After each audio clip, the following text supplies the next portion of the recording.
Zaina Abirached, le livre Le Prophète de Khalil Gibran a désormais 100 ans. Il est centenaire, c'est un véritable chef-d'œuvre de la littérature. Depuis sa sortie, ce conte philosophique a été traduit en 40 langues, vendu à des millions et des millions d'exemplaires dans le monde. Qu'est-ce qui vous a donné envie d'en faire une bande dessinée au juste? C'est cet anniversaire. 100 ans, ça se fête. C'est vrai. Et puis, à ma grande surprise, ce texte centenaire, donc, qui est un texte patrimoine pour nous autres Libanais, et puis pour beaucoup d'autres lecteurs, évidemment, n'avait jamais été traité en bande dessinée. J'ai failli dire adapté, mais en réalité, moi, j'ai choisi de travailler le texte intégral.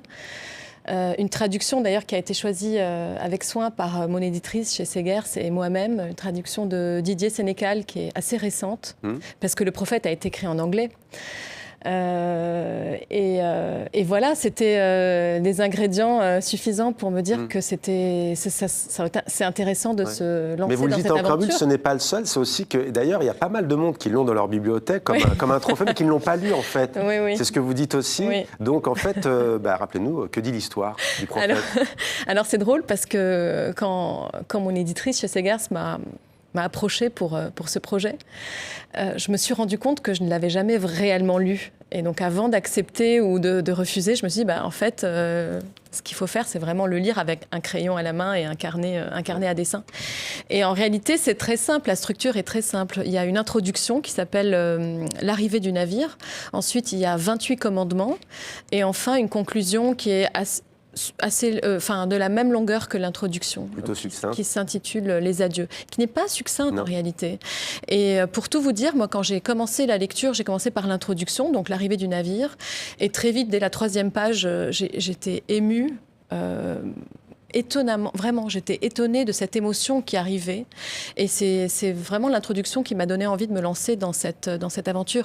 Parce que ça, en fait, le récit, pour vous résumer, le récit démarre à l'instant précis où le navire qu'Al-Mustafa, que l'on voit, qui est ce jeune prophète, arrive enfin. C'est un navire qu'il attend depuis 12 ans. Depuis 12 ans, il se trouve dans la cité d'Orphalaise. Et depuis 12 ans, il guette l'horizon pour... en espérant apercevoir ce navire qui va le ramener chez lui sur son île natale. C'est un sage qui s'apprête à quitter justement cette ville. Et donc je découvre que Al-Mustafa, horreur de sa propre vie, dit Gibran, donc d'abord il est jeune, ensuite il se trouve à ce moment précis où il doit quitter un endroit où il est depuis 12 ans, et plutôt que de courir vers l'embarcadère avec ses bagages et se précipiter vers ce bateau qu'il attend depuis si longtemps, eh bien, Al-Mustafa est saisi d'une hésitation, je dirais. Et en fait, c'est ce doute inaugural qui a fait de lui un proche. Ouais. Parce qu'il se demande justement comment partir le cœur léger, comment quitter cette terre... comment faire? Donc il y a aussi la question de l'exil. Exactement. Qui vous a conduit. Qui est toujours entre les lignes, mais qui est là, qui est présente dès le début. Et lui règle son problème finalement en laissant ses bagages à quai. Quelque part, il transmet sa sagesse au moment où il part. Il devient prophète au moment de partir, finalement. Je trouve ça...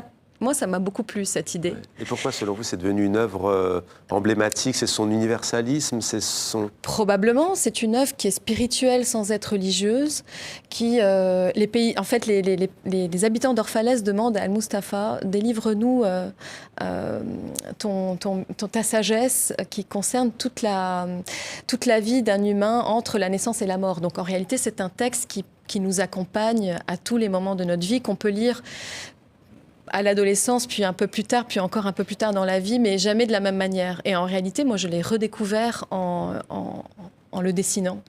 Et ce que j'avais envie, justement, c'est de transmettre cette intimité nouvelle que j'ai eue avec ce texte à tous les lecteurs qui l'ont lu ou pas, d'ailleurs. Et vous nous conseillez de commencer par quoi, du coup, maintenant, la BD ou l'authentique? Chacun se fera son idée.